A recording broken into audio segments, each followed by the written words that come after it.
Hi friends, നിങ്ങളെൻ്റെ മട്ടുപ്പാവിലെ കൃഷി, അതായത് എൻ്റെ ടെറസിന് മുകളിൽ ഞാൻ നട്ടിരിക്കുന്ന കൃഷികളാണ് ഈ കാണുന്നതൊക്കെ. കണ്ട, ഇതെല്ലാമാണ് മട്ടുപ്പാവിൽ ഞാൻ നട്ടിരിക്കുന്നത്. ഇത് മൊത്തത്തിലൊന്ന് കാണിക്കുവാണ്.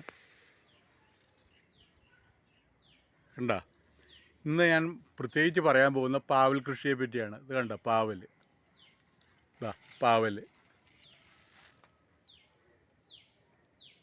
നമുക്ക് ഈ പാവലിന് നടുന്ന സമയത്ത് എന്തെങ്കിലും മുരടിപ്പോ വല്ലതും വരികയാണെങ്കിൽ അല്പം ചാരം എടുത്ത് ആ തൈയുടെ മുകളിൽ തൂളി കൊടുത്താൽ മതി. അത് നന്നായിട്ട് നല്ല പാവലായി വളരും. അപ്പോൾ നമ്മൾ അതിനെന്ത് ചെയ്യണമെന്ന് വെച്ച് കഴിഞ്ഞാൽ അല്പം എല്ലുപൊടിയും ചാണകവും, ഇടയ്ക്കിടയ്ക്ക് പച്ച ചാണകവും, പിന്നെ കമ്പോസ്റ്റ് കിട്ടുവാണെങ്കിൽ കമ്പോസ്റ്റും അതൊക്കെ കൊടുത്തു കഴിഞ്ഞാൽ നല്ല ഉഗ്രം കൃഷി നമുക്ക് നല്ല പാവയ്ക്കായും കിട്ടും. ഓക്കെ.